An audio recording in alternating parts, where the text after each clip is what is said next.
Good afternoon mga katribu and welcome to another inspiring episode of Spotlight. Today we have a special guest. I'm Francine Marquez. And I'm Venice Bautista. And in today's episode, we are honored to be with a recipient of numerous prestigious awards, both locally and international. Yes, he's currently a professor at the University of the Philippines Film Institute in Diliman. He has been a fellow at the UP Institute of Creative Writing since 2000 and has also taught at the University of California, Berkeley, Osaka University of Foreign Studies, and National University of Singapore as a visiting professor.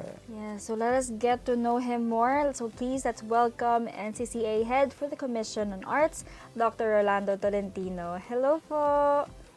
Hello, good afternoon everyone, and thank you for having me. Yes, good. Thank you for spotlighting me.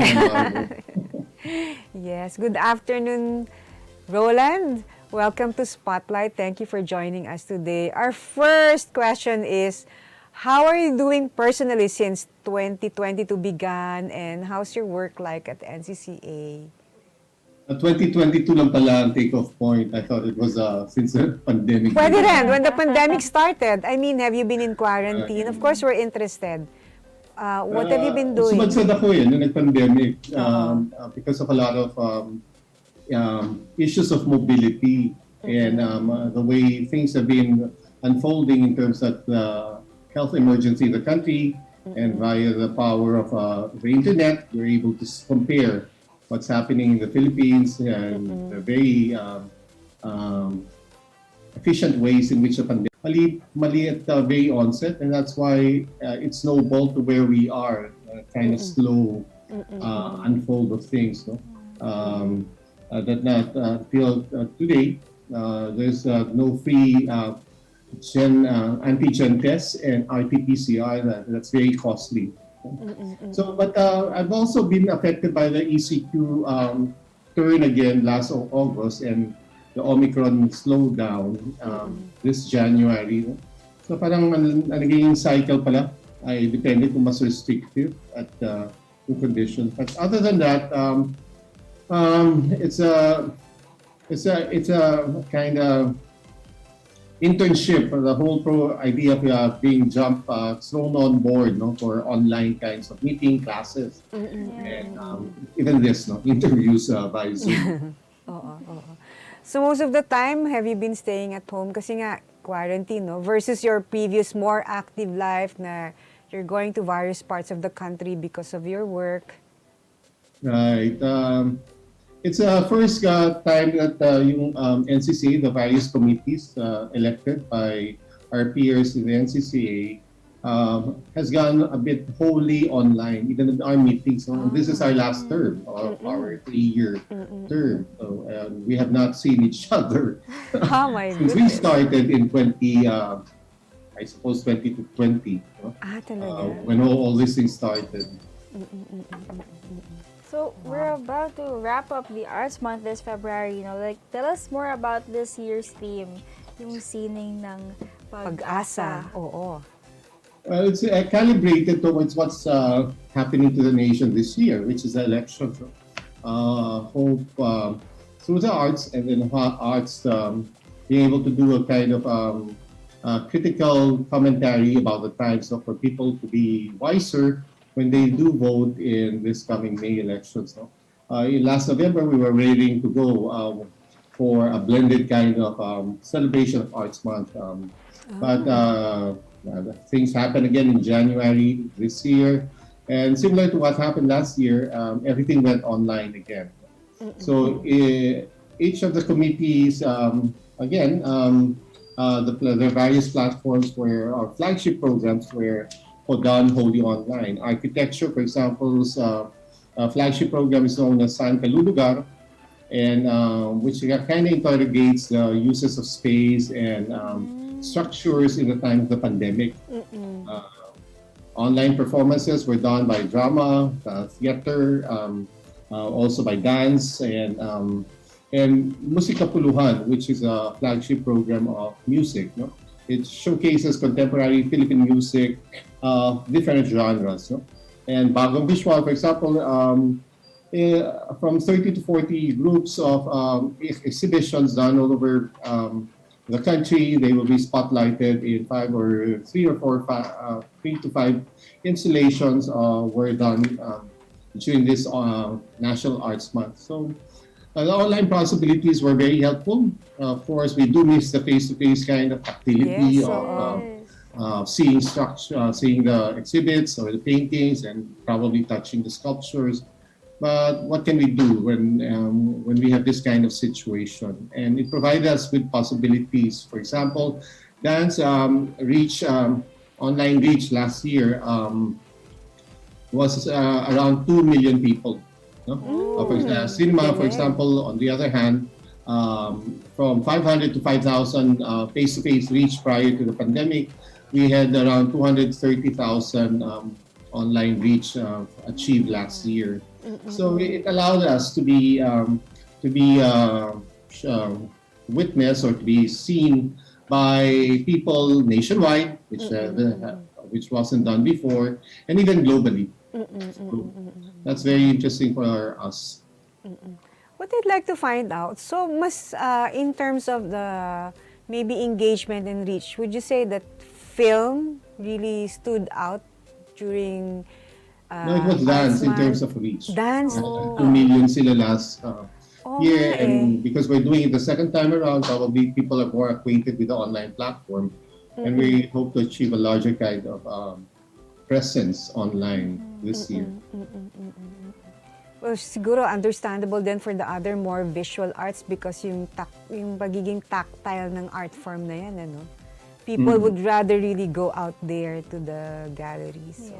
But one thing is also kind of stood for is sustainability of the arts, even though especially in the time of the pandemic. No? Like theater, which was really our music performances, live music performances, which was non-existent during the pandemic, at least through an online kind of platform, though difficult coordinating or band members or choral groups, no? For example, was achieved at least, no? Kahit wala tayong kahit wala nang UP theater, for example, or CCP, Virgin Lapis, it went on all. Virgin Lapis also went online last year in a limited capacity.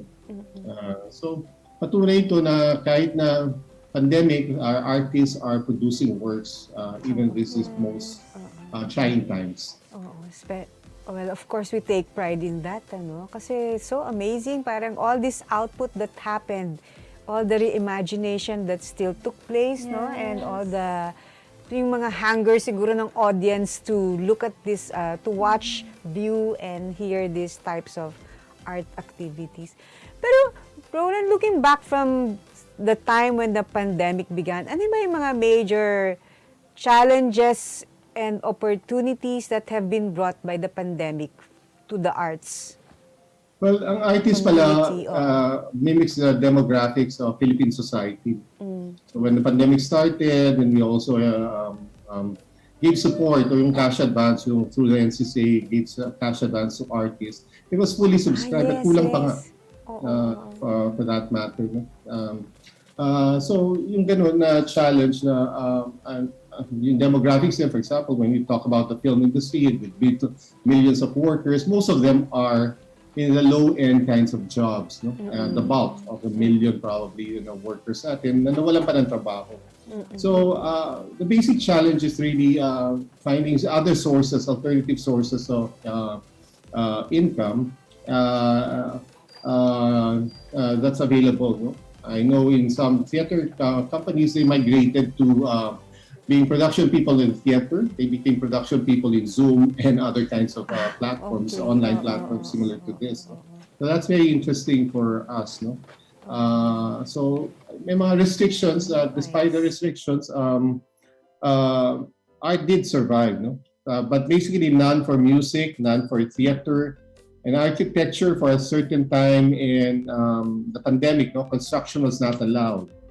And then yung may mga stringent access katulad ng film, which with very pricey kind of health protocols in place for live shoots, no, post-production undertakings, no.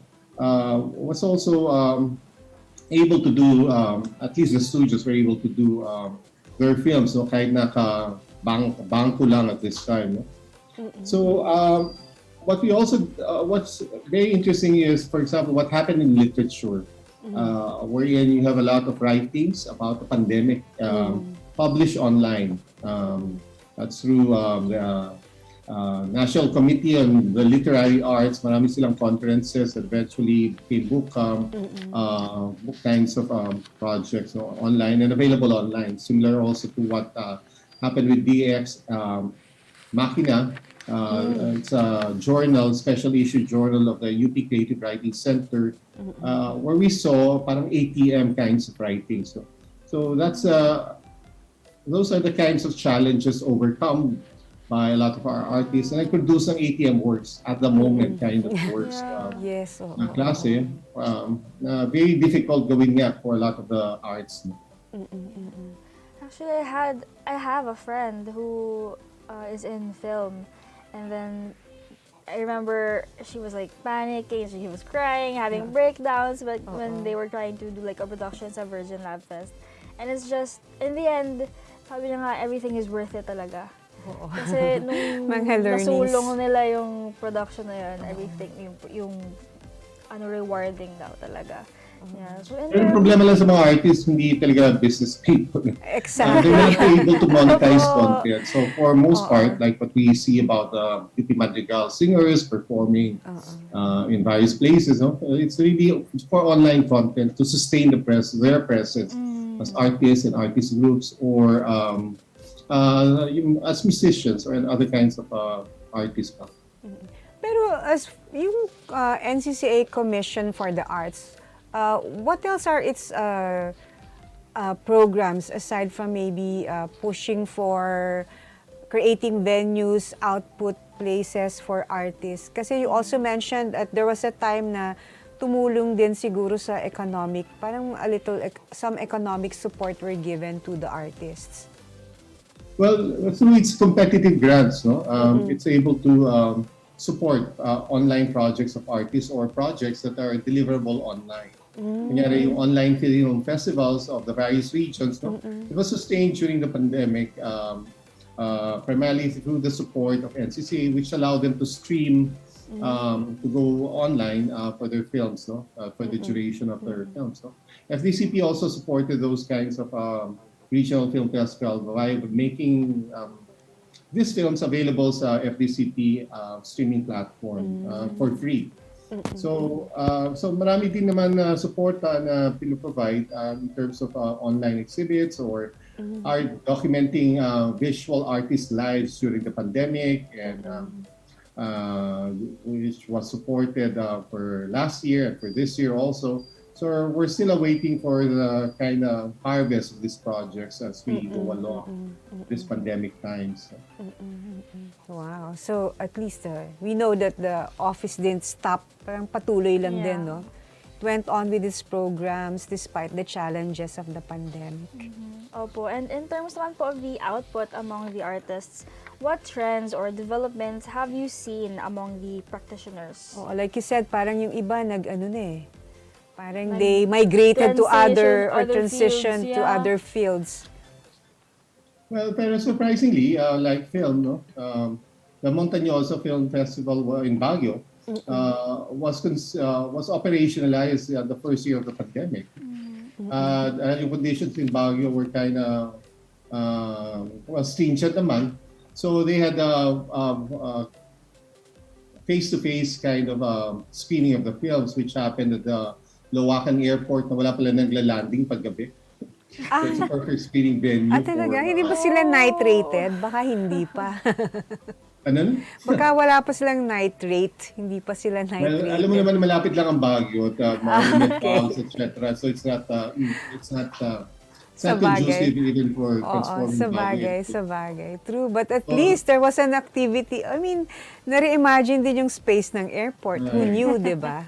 And then some of our artists sold their works online. A visual artist, for example, sold their works online. Or a lot also became genuine content providers, art providers online. So you have a lot of theater personalities assuming different characters and sustaining a kind of blog presence online na nakakatuwa kasi it kind of represents what we are all experiencing and what we are all in. And because it's a blog series, so yung permutations of our experiences, the highs and lows in the pandemic lockdown, and itong ang forthcoming May elections, it's also being represented in these kinds of blogs.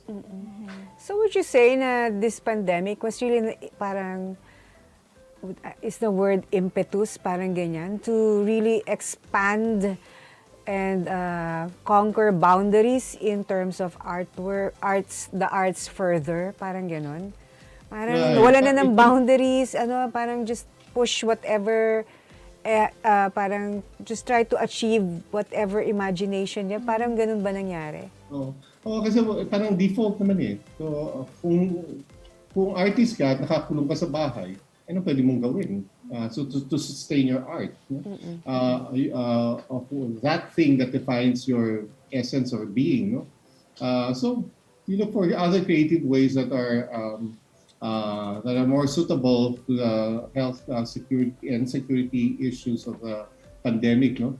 So ibig sabihin nito, others would do art in retrospect, no? Na tapos na itong pandemic, and then probably they'd be able to produce the novels of the pandemic which hasn't come out yet, no?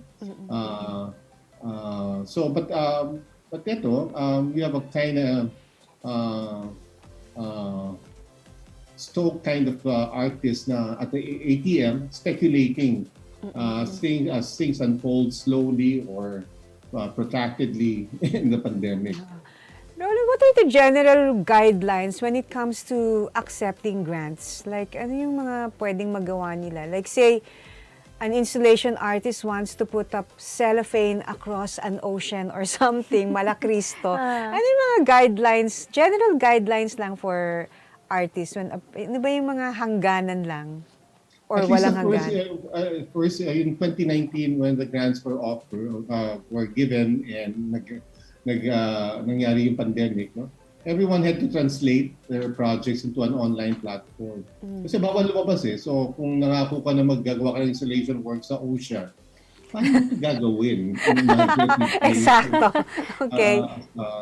Sa malapit-lapit na at isolated na, I suppose, body of water, or if not, instead of the ocean, probably in your village or in your barangay na klase, with, of course, strong coordination with the LGU. So marami din hindi nakatapos or decided to forgo their grant dahil nga some things can't be done online. Pero yung mga workshops, eventually, na-figure out yung mga writers' workshop na pwede naman pala online. It's very tiring. The various permutations, yung ICW, yung UP National Writers Workshop, dire-diretso, 1 week. Wow. Yung UP na, yung, tuloy pa rin. Oo, yung sa UST ay twice a week lang. At magkita tayo ng 5 to 8 na kung saan strongest ang Wi-Fi signals o dahil yung mga nag-aaral. Ganon? Oo. At parang hindi din taxing for everyone. Yeah. Because we just see each other twice a week for about a month. Para matapos din yung workshop process. But it does not beat, of course, yung bonding, years after the workshop, no? Na where the real workshop, yung mga comments ay mas interesting kasi dito sa parang business as usual lang. And then you have to cut short dahil 8 o'clock na at gusto matulog. Yung mga tao nang bumalik sa normal nilang buhay ulit, yung mga writers, halimbawa, etc. Yeah, I see. You miss those days. Yung actual engagement with maybe writers that you look up to as mentors, ano? Yung mga ganun. Anyway, we're almost done with the first quarter of 2022. March na, which is Women's Month naman. And Arts Month will culminate in a few days. What's in store for the public and artists for the rest of the year? You were mentioning kanina may mga yet to be harvested na works of artists from the granted by the NCCA, mga grantees ng NCCA? the individual artist grantee A ang grantee.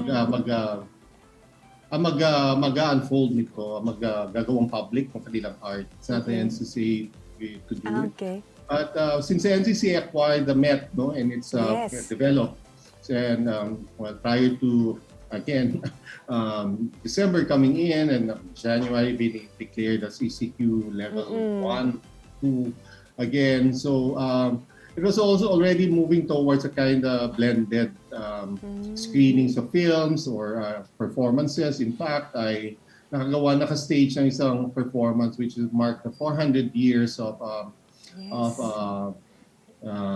circumnavigation of Magellan or the Christianization of the Philippines. No? Ang malungkot nga lang, dahil nabutan na naman ng pandemic na showcase ito, though live yung mga performers, ay hindi live ang audience. Except some of the NCCA officials and their guests. So we hope to open up the venue of the Met to be able to accommodate more of the live audiences again, exhibitions, may gallery spaces din ng Met. Of course, yung main theater, which is a fantastic Art Deco structure. So it's just that itself, yung interiors at yung Art Deco building na yun is worth the physical trip to the Met. It beats, of course, yung online na klase ng tour of the Met. Is it fully, parang work on the renovation is fully done already? No, just the main lobby and theater are fully done and operational. The disabled elevator is also done, but the patio is also done. But yung iba pa, marami pa lang wings ang Met. May mga rehearsal spaces, and then gallery spaces, or even a restaurant space dahil nga pag nandun ka sa lugar na yun, ay parang walang ganong coffee shops at restaurants na bukas sa Liwasang Bonifacio area. It's also beside Arroceros Park that's hopefully going to open. May overpass na pedestrian walkway. So we're also looking forward to that. Yeah, ganda. Pero how many percentage so far yung finished na renovation part of Baka magalit sa akin yung sige. team. Pero more than half na. Okay. Safe. And the lobby. Okay. Napakasaya ng usapan. Kaya nga, gusto ko tuloy lumabas We To still go to the have theater. a lot to ask about your journey and the NCCA's new projects and programs, plans. But for now, we'll take a short break. We'll be back. Sa likod ng aming mga pagsisikap, hangad namin ang maiangat ang bawat Pilipino.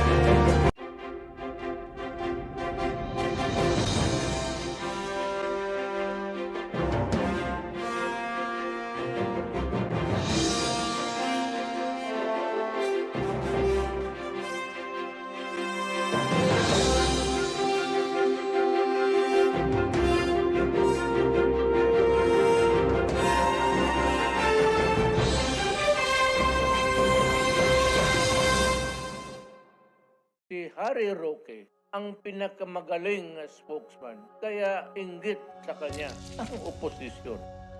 Tama lang na ipinaglaban ko ang balik trabaho para bumalik ang kita ng mga nagtatrabaho at naghahanap buhay. Hindi pwedeng magutom ang pamilya. Dapat lang po ingat buhay para sa hanap buhay. Basta trabaho, kita at hanap buhay ang nakataya. Nasa harap niyo po ako. Ibigay natin ang tudong suporta kay Harry.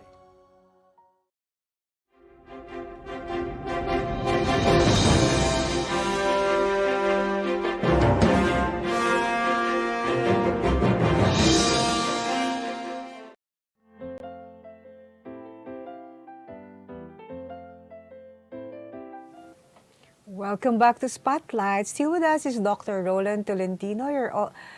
Hello, welcome back. Hi, Francine. Hi, For Venice. the break. Roland, you're also a professor from UP, an active mentor of various literary groups. Can you tell us more about the many other things that you do aside from being the commissioner for the arts at NCCA? Ano ba yung mga passion projects mo? Well, as a writer pa As a writer, nabanggit ko nga sa inyo, sumadsad ako nung start. At it took a year, probably 6 months, 8 months bago ko nag-decide na to hell with this madness. I will just pursue yung mga projects na nabinbin. So one of the projects that took off during the pandemic was a book collection, not mine, but which we co-edited with Vladimir Gonzalez and Lawrence Castillo. Yung hindi nangyari kung wala sa social media, which was an interrogation of the use of the internet in the country. Na timely kasi nga by the time na pumasok ang 2020, this has been our portal to the world. No? We just recently accepted by the UP Press our 2 anthologies, no?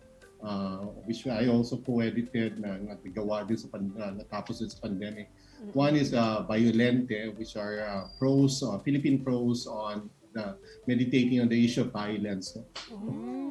Alam naman natin kung saan nahugot nun violence na ito. So, lumabas na ba yan? So it's co-edited with Herman Herbacio of MSU IIT and John Wariap of UP Cebu. Also accepted by that press is a book on kind of assessing yung indie cinema. Dahil it's been since 2005 ay nag-golden age with ang pagdadalaga ng Maximo Oliveros. And it hasn't stopped yet. Love Diaz even won an award during the time of the pandemic, and our films are still part of usual high-end festivals around the world. No? A second Filipino film was in competition at the Sundance Film Festival after the first one, which was Maximo Oliveros, strangely. So it hasn't stopped yet, and this seems to be the longest kind of golden age of Philippine cinema what we are experiencing so far. And so it was high time to assess. So we have a very thick book which dialogues scholars along with filmmakers of this era. Na klase. And then other books wala pang decision ng mga presses. Pero those 2 books are already out through UP Press. Alam naman ang Pilipinas it takes 5 years to put out. Oh my. No, but where do we get those books? Available ba sa online or? All the university presses have presence in Shopee. Okay.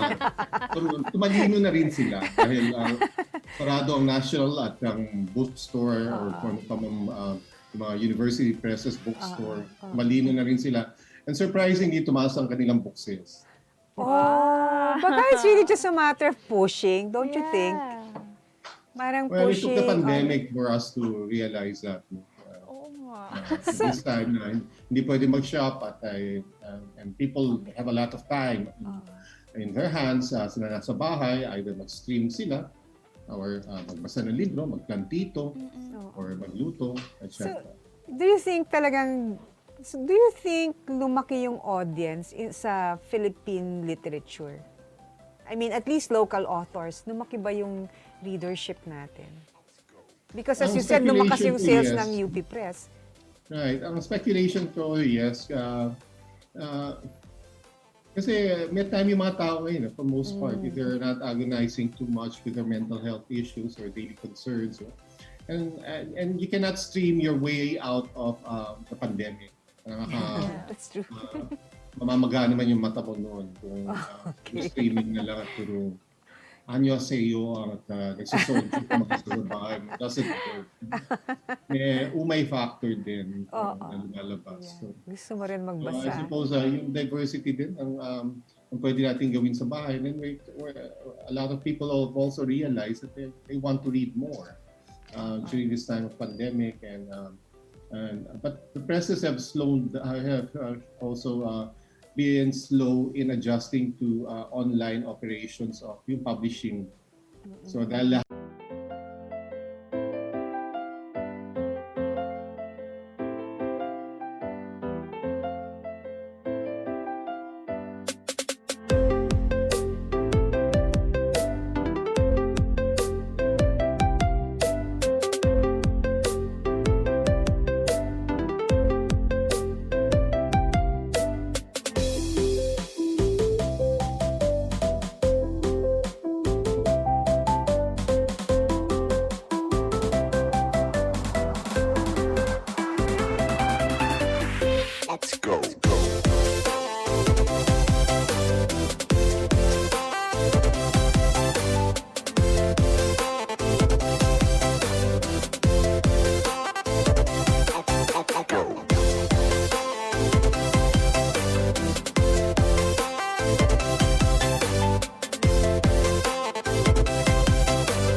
Hello, and we're back. I'm Francine Marquez, and I'm with Venice. We're still talking to Dr. Rolando Tolentino. Yes. Sorry for that technical book on the arts, a biography book. But there's something enriching about the written word. Welcome back. Sorry for that technical glitch. We were talking about you can't outstream your eyes, di ba? Eventually, you want to read the book. So, yun din. Meron ding limitations ang internet. And it also highlights the digital divide. No? Ito, nagpapanggap tayo na nag-online, may online show pero may technical difficulties pa rin. So it's not, at least the way, even in online classes, nawawala yung mga estudyante o mahina yung signal. So a lot of things. So marami pa rin tayong kailangan matutunan. And improve on. Yeah. Oh, Ronald, you have other book projects coming up. Baka gusto mo magtawag ng writers like certain projects? Oh, yeah. Yes, may 3 books na ako. Makalimutan ko yung mga titles ng course. Dahil it's still in the working, in the pipeline anyway. First project is a book on destination, which is LGBTQ travel writing, whether it be in the pre-pandemic, pandemic, or even post-pandemic imaginations of being able to travel among LGBTQ writers. No? Parang na-realize ko konti yung mga materials sa LGBTQ writing at we're trying to, at least si Chuck Berry and I, the editors, are trying to jumpstart that kind of vacuum or fill in that kind of vacuum. With Romel, it's, I forget the title, but it's a call for fiction and essays or even a photo essay with notes on life during the pandemic. So it can be in English or in Filipino or in other language with English or Filipino translation. Yun. Pagkatapos, isa pa ay Daang Bakal, which is train stories or train prose. Marami pala na may memory of the train. Whether it be in Panay, Mindanao, Cebu, or yung mga trains, sugarcane plantations, no? Very privatized trains. And even the trains for first mass rail transits Southeast Asia happens to be the MRT pala.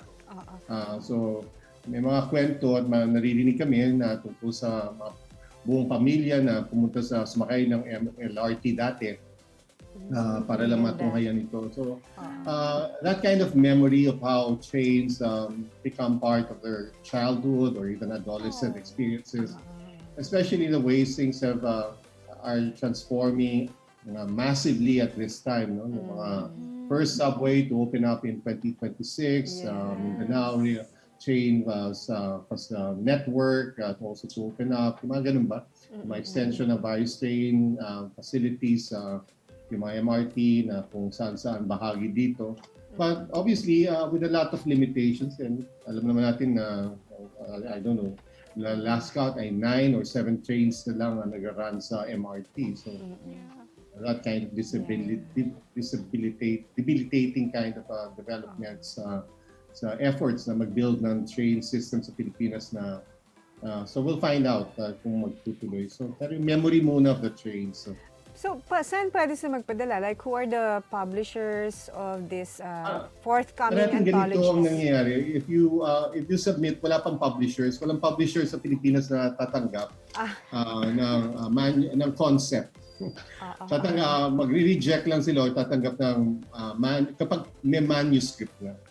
So these are all calls for contributions. Sana na-interest yung ating writers na nanonood ngayong araw. Naku, I'm sure a lot of stories, narratives, 'di ba? Rich with experiences, especially yung struggles during the pandemic. And that's why on a personal note, Dr. Roland, you are a writer at heart. Like you said earlier, you dove into writing when the pandemic started. And where do you find the time now to write your poetry, your personal essays, fiction and books, amidst all the other things that you're already doing? Oh, and siguro, ano ba yung meron bang mood setting yan para makapagsulat? Well, Nag-roller coaster nga ako, ewan ko kung nabanggit ko na yun or Yes. yun. Oo. So may phase talaga, 6 months, 8 months na talagang refuse, the body, the mind, were refusing to do anything to write. At the back of my mind, I was thinking, bakit pa? Magugulo na yung mundo, mamamatay na tayo lahat, zombie scenario na to. No! So, kasi bawal lumabas kahit sa subdivision Yeah, namin. Bawal oo. kaming lumabas dati for a time. Yes. Or pag lalabas sa kalsada mo lang. Do not be seen outside or ganitong oras lang. So, yung parang yung mga sci-fi or yung mga Yes. series na napapanood natin quite recently, brutalist ang thing. But you live through it, no? Na klase, and we survived. So, I suppose ang idea dito is really to sustain the craft of writing. At may other ways naman eh. Kunwari, a more kind of imaginative post rather than ito yung ATM na kinakain ko, naihanda ko dahil there's really nothing much interesting to be post anyway sa Facebook dahil nakakulong ka lang naman sa bahay, so wala ka naman napuntahan bagong lugar at na klase. So mag-post ka na lang ng something more imaginative, and through Facebook naka-archive naman, although mahirap balikan sa Facebook yung mga gusto mo hanapin ulit sa nasulat mo na klase.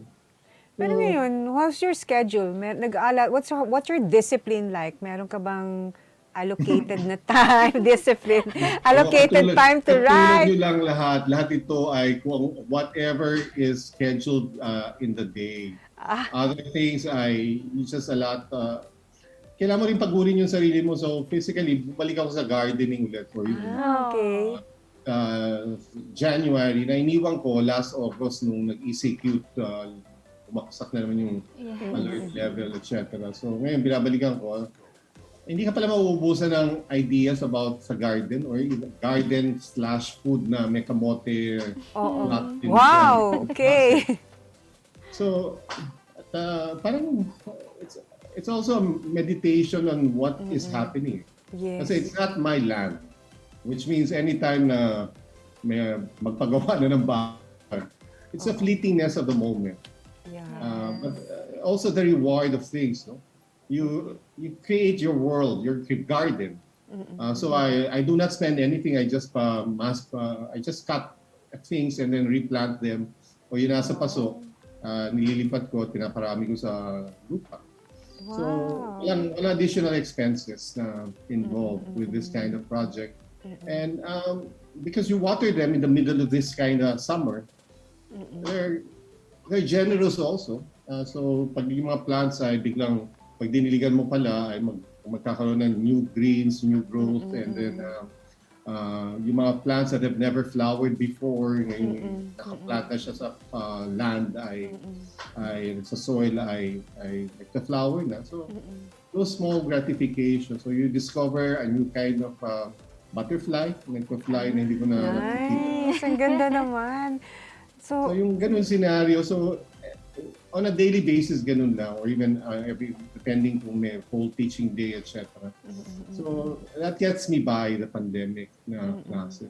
Kasi habang nag-aantay ka nga ng contributions dito sa mga deadlines for the book projects, in the meantime, anong gagawin mo? Napapagod na ako sa streaming. Dati yun ang ginagawa ko na even during daytime. So sa gabi na lang ngayon, pampatulog. Okay. Pero ang ganda rin, parang naging inspiration din yung gardening. Yeah. To complement your writing, your work, yung ganyan. Parang it's my own experiment. No? Parang yun yung kanya-kanya tayo, making do tayo lahat dito. Tama. So whatever works, parang walang basagan ng trip. Okay, Yeah. okay. Pero I'm sure some young writers still go up to you seeking advice.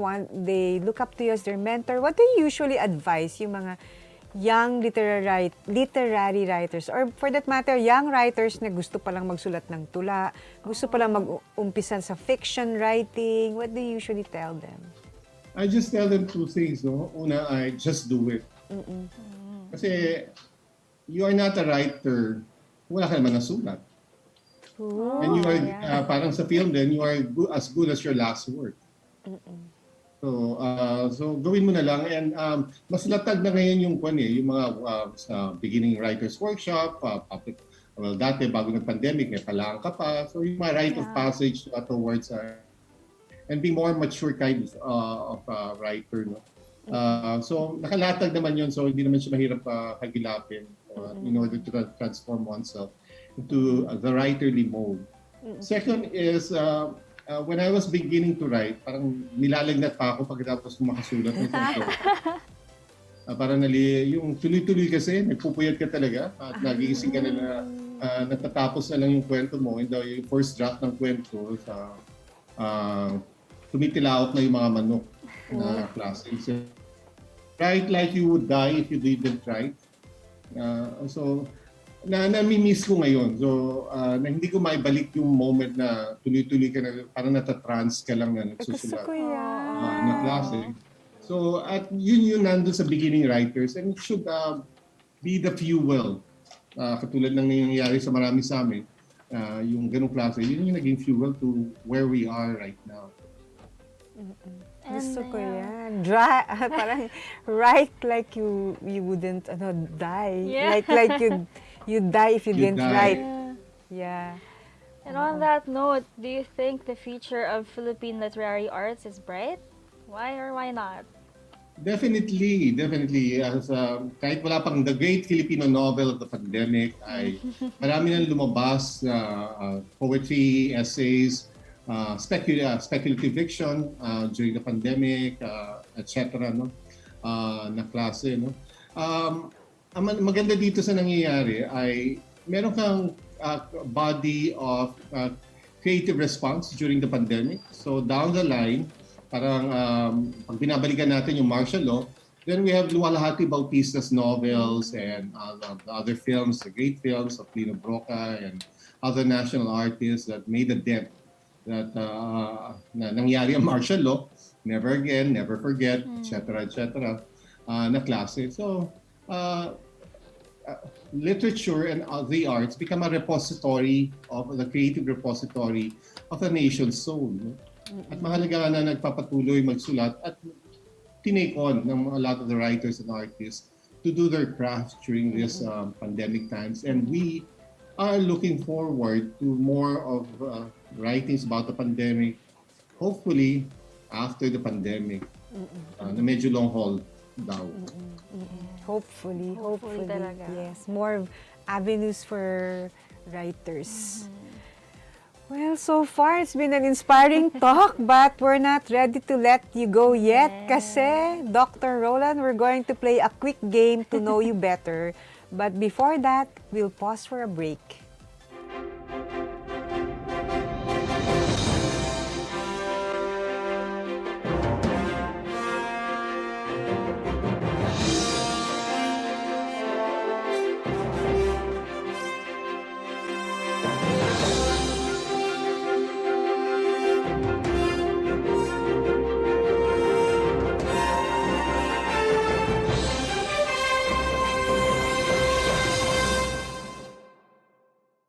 This public service advisory is brought to you by Daily Tribune and 100.3 RJFM. Oh, vaccination, isolation. Gotta keep up with my nutrition. Gotta maintain my body condition. Then I can take my vaccination. What do I choose? What do I take? As long as it is not a fake. AstraZeneca, Moderna, BioNTech, even Sinovac, okay na. Pababakuna ka ba? Pababakuna ka ba? Pababakuna ka ba? Pababakuna ka ba? Pababakuna ka ba? Pababakuna ka ba?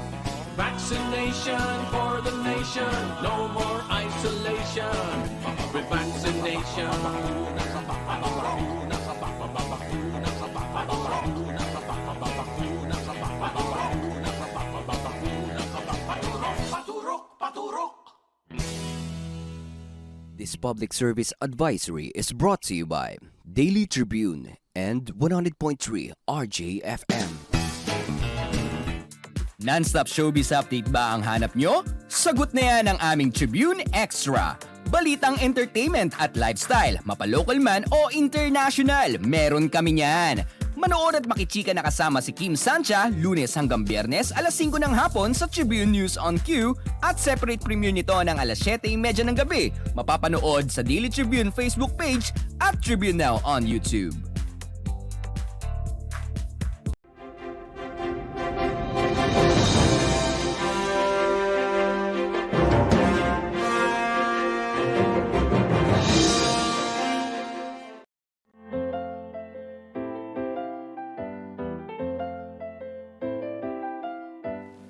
Welcome back to Spotlight, Dr. Roland. Hello.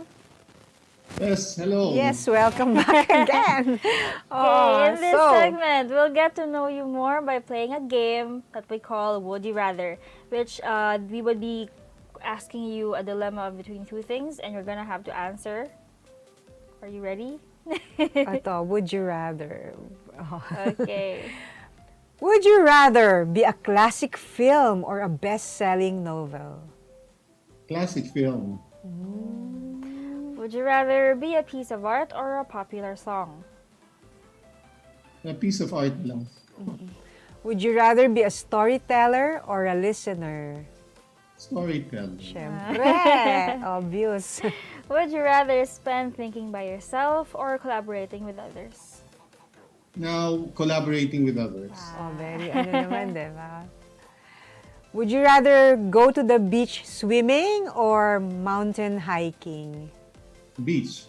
Siyempre, oo, dapat, saya. Would you rather go with the flow or stick to the plan? Go with the flow. Oh, diba? Artist din eh. Would you rather see the future or go back in time? The future. Diba? Would you rather inspire others or be inspired by others? I think now, be inspired by others. Why? You're known as a mentor. Yeah. Pero napaka-limited ng capacity ng online mentoring. Okay, okay. May shortcuts na kailangan gawin, mas minimal lang expectation, etc. So, but I do want to be inspired more by other people. So Mas needy ako ngayon. Sige. You think that there's still a lot of room for growth, for more projects on your end? Oh, definitely, no? Parang hindi naman mauubos ito. And it's only, of course, the inevitable that will punctuate or will end this. No? So while we're at it, it's a short lifetime. Why not? Okay. Thank you for joining us, Dr. Rolando Tolentino. Oh, thank you for having me. Yes. Kinumpleto ang pangalan.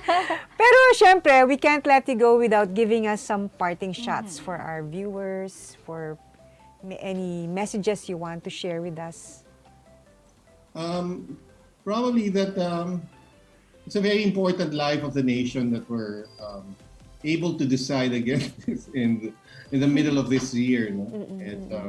It's something that can provide us with a kind of hope, a kind of a silver lining, light at the end of the tunnel. Dito sa after 6 years of this kind of and the pandemic also of this kind of administration. So I hope our people vote wisely. I hope our writers and our artists contribute to the fermentation, the intervention, creative intervention to convince people, not to convince people, but through their kinds of stands, no, to inspire people to vote more prudently this time around.